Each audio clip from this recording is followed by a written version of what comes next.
Welcome back to another episode of PV Ballers and Fighting Stripes Football. Ladies and gentlemen, the day has arrived.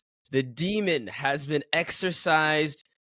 Gregg Berhalter has been fired as coach of the USMNT. Never thought I'd see the day, Mike. What a moment. Yeah. It's been a long time coming. Probably should have happened 2 years ago or like a year and a half ago, right after that World Cup. That was a really it was the right closure for both sides. He would be coming off of a somewhat, good performance at the World Cup where he had really elevated the team. He'd gotten them out of a group that had Iran, Wales, and England in it. And that's no small feat. That was difficult. Some people thought that Iran might be able to get through that group and finish second. Other people thought maybe Wales would have a really good performance. But U.S. was the second best team in that group, and they deserved to go through. Obviously, Netherlands was too hard for them, and they were, dominated, basically. They weren't in that game. For the U.S. soccer, they could have said, okay, we're going to move on from Gregg. The contract is done. We're going to get a new guy, and we're going to build on what we just did and go even higher, go even farther next time. Didn't happen. They didn't do that. They actually just kind of they bungled it, really. I got to say it, they bungled that next search and kind of just went back to him, and here we are. So yeah, as Michael was saying, we're thankful that Gregg was able to get us back to the World Cup. But to be honest, if you're a USMNT fan, making the World Cup and even making it out of the group stage should be considered the bare minimum now with the talent on this American team. To be fair, beating Iran at that World Cup was a good accomplishment. I think that was a very gritty, grinding result against a decent Iranian team. You rarely see a manager in international football staying for multiple cycles and that working out. Usually there's a reason why guys leave after 4 years, and I think Gregg definitely fell victim to that cycle. So I'm glad that he's gone. Should have been gone after the World Cup, but unfortunately U.S. soccer was that incompetent, and I think the problem is that I've heard that the only reason they really got rid of him was because the fan backlash on social media was so harsh, right? You had fans saying, okay, we're not going to go to games anymore. We're not going to support the sponsors. We're not going to buy certain products. Mm-hmm. And it shows you that U.S. soccer still doesn't have their ducks in a row. It's a very reactionary organization, one that's not led by the best people at the top. And I fear for the future of this team if those same people are making those same decisions. And I saw some names being floated in terms of future managers. We saw Jurgen Klopp.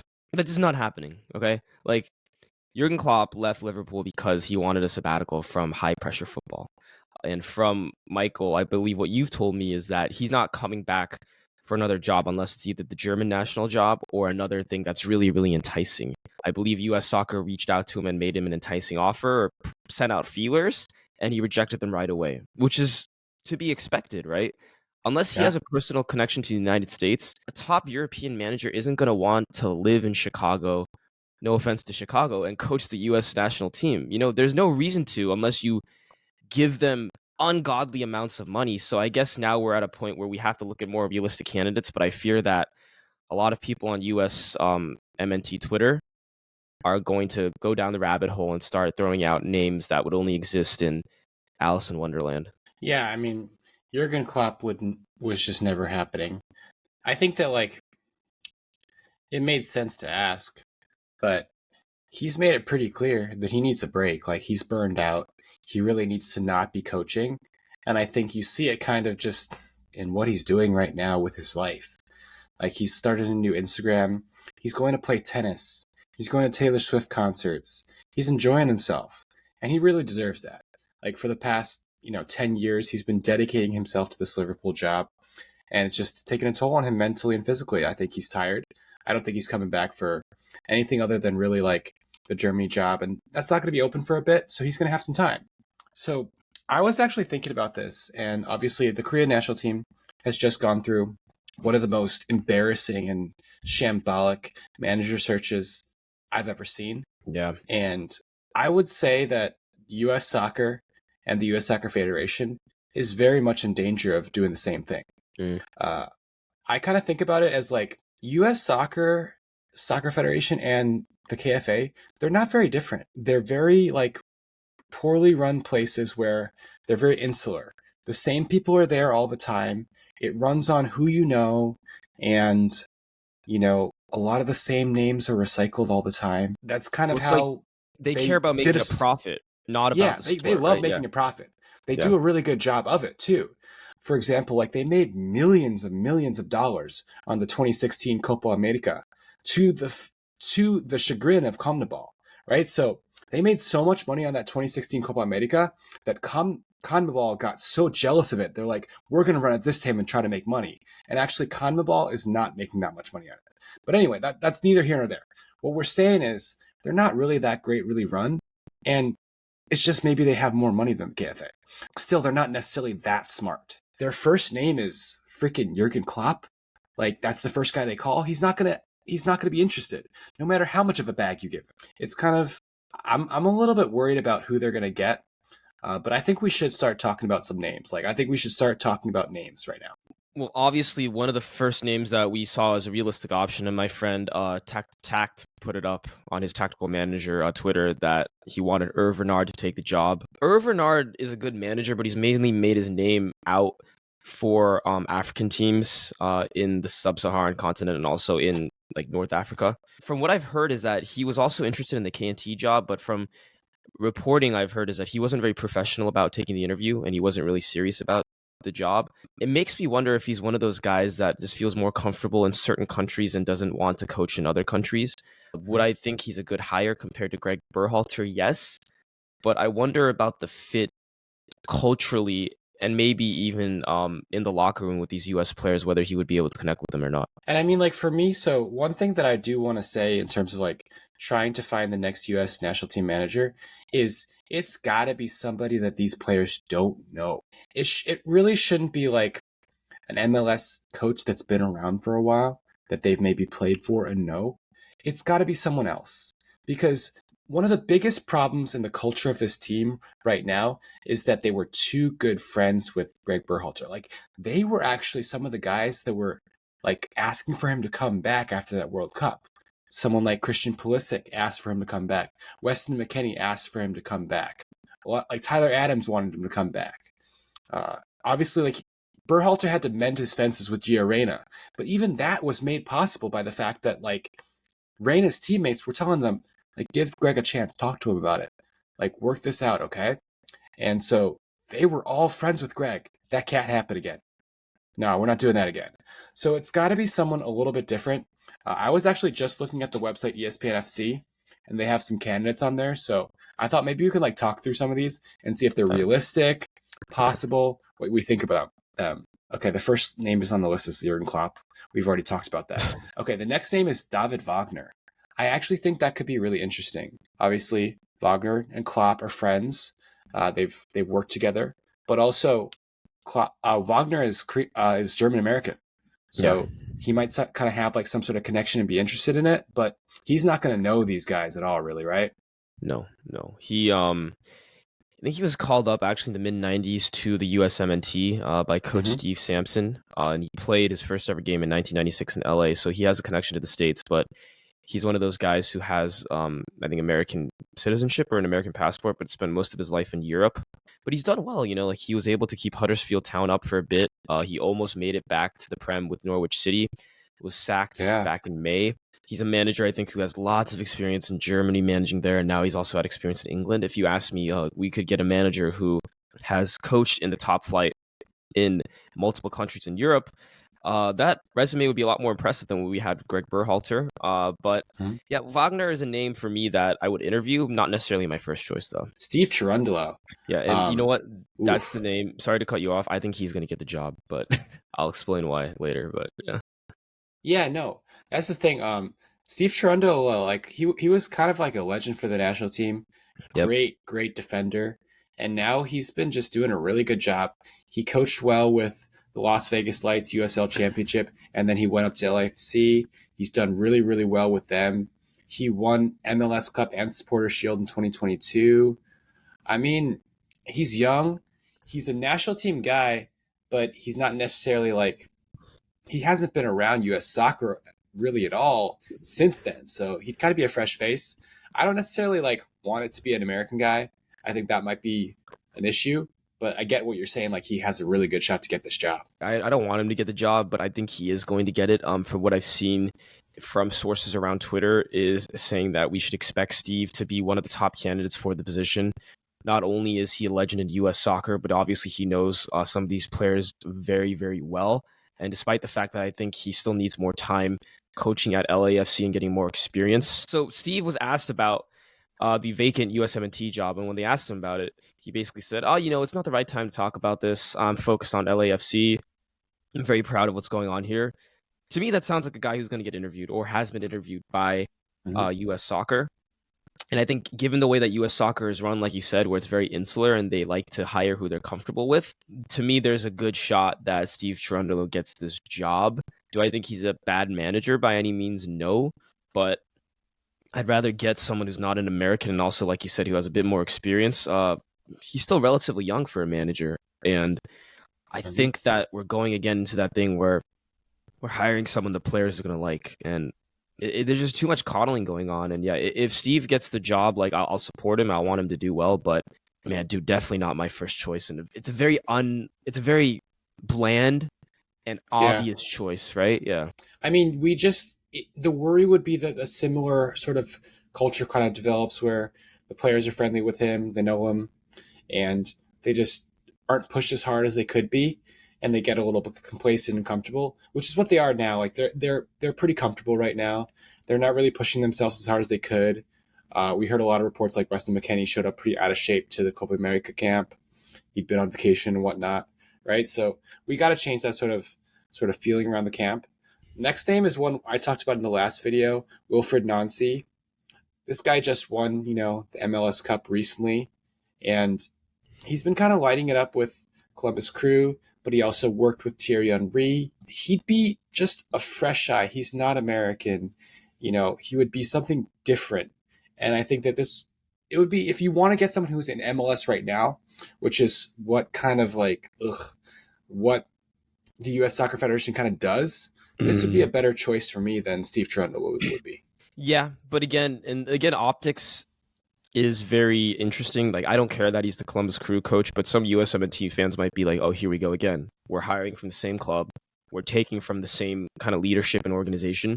And they might not be so happy with that because, as we know, Gregg Berhalter was the coach of the Columbus Crew before he was hired by the USMNT. From what I'm seeing, though, is that I don't know if Wilfried will want to leave Columbus Crew right now just because he's doing so well. I think a lot of these smarter, younger managers want to stay a bit longer at the clubs they're doing well at. You look at someone like Xabi Alonso, who's turning down big-time jobs just because he feels he needs to marinate a bit more. I think Wilfried is a very intelligent man. I think he's very well-traveled, and I think he's going to probably want to spend a little more time in Columbus and maybe even wait for a job that's more high profile than the USMNT job, because remember, he's not an American, he's a Frenchman. And to these Europeans, as much as we like to pretend, this USMNT job is not a prestigious job. It is maybe a little higher prestige than the South Korea job, but not by much. Yeah, I mean, I like the shout, but I don't think Wilfried will take the job. The next name is like another MLS coach, so I'm just going to kind of skip over it. Jim Curtin's a good coach of the Philadelphia Union. He's made it to MLS Cup final, but I'm not really interested in that one. You've talked to this next guy, though, Hugo Perez. You've talked to him. Yeah, I spoke with Mr. Perez earlier this week, actually. I asked him about whether he would ever be interested in taking jobs outside of North America, whether he'd be interested in ever taking over the Korea job, and basically told me, yes, I'd love to. I'd love to go to a new country, learn about new cultures and whatnot. But we're talking about the U.S. job, and, he's lived in the United States for a very long time now. He's been part of the setup for a while. He's coached the El Salvador national team. From what I've heard, is he did some good things there. It wasn't the best stint, but he definitely got them to a level where they're not getting embarrassed every match like they used to be. They tied South Korea 1-1 in Seoul. Part of that is due to Jurgen Klinsmann's incompetence, but I was also very impressed the way he set up his squad that game. And they had a lot of fight back. And I think he is probably one name that would not be the perfect candidate, but he would definitely be pretty high up on my list, especially because he's lived in America for a long time. But it doesn't seem like he's necessarily ingrained in that USMNT locker room. He doesn't seem to be like best friends with Pulisic or McKennie or whatnot. Actually, he actually coached Pulisic from 2012 to 2014 at the U15 level, which is it's kind of nice that he has some U.S. youth national team experience. He's coached with them before, but he's been away from them for a while. That would be a good one. Okay, let's see the next name. I'm not hot on this one. I'm not hot on this one at all. Javier Aguirre. I don't know. Yeah. Like, he's a very defensive coach. Obviously, Lee Gang-in, I can credit a lot of his defensive improvement as a player to Javier Aguirre, but defensively, I don't know if we can like play like he wants to. No. We don't And have that many good defenders, man. I think the USMNT fans would lose their mind. Do I think he's a bad coach? No. He plays a certain No. style. He's got lots of experience. He's coached the Mexican national team before. But again, if you want to play a certain style of football, especially at a home World Cup, unless you're happy parking the bus, yeah, no. Javier Aguirre is not somebody I would call. Even though I Yeah. think he does have a lot of experience in the continent, but no, yeah, This one's a not bad name. Matias Almeida. Obviously, he coached in the MLS with San Jose Earthquakes, but he's been around, man. He's coached in yeah. Liga MX. He's coached in Europe as well, South America. Like this guy has a lot of experience all around the world. This could be really interesting. And also, Matias Almeida is known to be a really, really, really charismatic like coach of and leader. Like he really gets his players pumped up to play for him. So the USMNT guys could be really like riled up by a new guy that's kind of bringing in some sort of new energy. That could be an interesting one. What do you think, Albert? I mean, I think he would definitely want to take the USMNT job over his current club over in Greece. I think he had a few chaotic moments with the San Jose Earthquakes. And I think Yeah. honestly, like this name is actually a bit of an outside the higher box, even though he's been in North America for a bit. I don't know if US soccer would be smart enough to call him necessarily. I think that US soccer is going to reduce their name search to basically either American coaches or a big European name. So while I would like to see him get an interview, I don't think he's gonna. I just don't think it's gonna happen. But I would like to. I wouldn't mind if he got the job. We're coming into like big name territory now. All right, let me like rattle off a couple names that are on this list that are big names that people are kind of like hyping about. Patrick Vieira, that's a European name that would kind of be kind of famous. He's over. He's coached at Crystal Palace. Obviously, coached at New York City FC. Now he's with Strasbourg in the League 1. Hervé Renard is also on this list. And then let's go with two like, oh my God, unattainable names that I'm not even like sure why we're thinking about talking to these people. Thomas Tuchel and Mauricio Pochettino. Like, do you really think either of those guys would entertain the idea of coming to coach the U.S. men's national team, Albert? What do I you think think? there's a good chance that Poch is waiting for the Argentina job. If Mm-hmm. Scaloni leaves Mm-hmm. after winning the Copa America, it's setting up perfectly for Poch because he's had a terrible run recently in terms of his club managerial career. His last two stints, Chelsea, PSG, did not go well. I don't think he's ever going to get the Real Madrid job until he redeems himself. So I think, yeah, Poch is waiting for the Argentina job for Scaloni to leave. I think Tuchel doesn't have the patience to be an international manager, even though I think he'd be better at that. I think he's a bit of an authoritarian, dictatorial freak in a good way. Like he's a bit of Mm-hmm. a football madman, so he's always going to want to be in training. So I think Mr. Tuchel is waiting for a club job. And some of these other names, though, on the list that I actually really think would be a lot better, though. Give me Jose Peckerman, the Mm-hmm. former Yeah. Argentina manager. He's old, he's 74, but man, he's got tons of international experience. Managed Argentina at the 2006 World Cup, took over Colombia at the 2014 and 2018 tournaments. By the way, that Colombia team had not qualified for a World Cup in a long time until Peckerman took over. And they were good. He gets his teams to play up to the level of their competition. He's also led Argentina to U20 World Cups on 3 different occasions. You know, he knows how to deal with young players. He has some flaws as a manager. I think he benched Messi for most of the 2006 World Cup, made some questionable decisions against Germany in that quarterfinal matchup. But if you want experience in someone who's not an American, who's not embedded in the system, God, Jose Peckerman would be my dream coach to come take over right now. And especially since he's 74, he might want one last crack at management at a huge tournament before he rides off into the sunset. I like where you're going with that, and just the idea that we need a really experienced guy. The thing is, like, I just don't trust U.S. Soccer Federation to think that outside the box. You know, just cast a wide net. Like, there were a lot of good names on this list, but there's still two U.S. soccer guys that they kind of know that have a better chance. Tab Ramos has probably a better chance to get this job. And then obviously, Steve Cherundolo right now is the big favorite for it. Even Jim Curtin, another American coach in U.S. soccer, just feels more realistic than some of these bigger names. It just feels like, once again, the U.S. Soccer Federation is going to go to the people that they know and the people that they've seen a lot and have maybe played for the national team or have coached in MLS for a while and happen to be American. It kind of, honestly, it reminds me of hiring Hong Mumbo. It really does. Yeah, man. There are names out there. It's just we don't trust U.S. Soccer to be very creative. So I'm predicting that Steve Cherundolo is the next manager of the USMNT. Yeah, that doesn't really seem all that inspiring, right? No. It could go really great, or it could go just as mediocrely. Like it could be just as mediocre an appointment as Gregg Berhalter was. Very much where U.S. soccer is, and not elevate them any much higher than they are right now. It's sad. Like we're Korean Americans, right?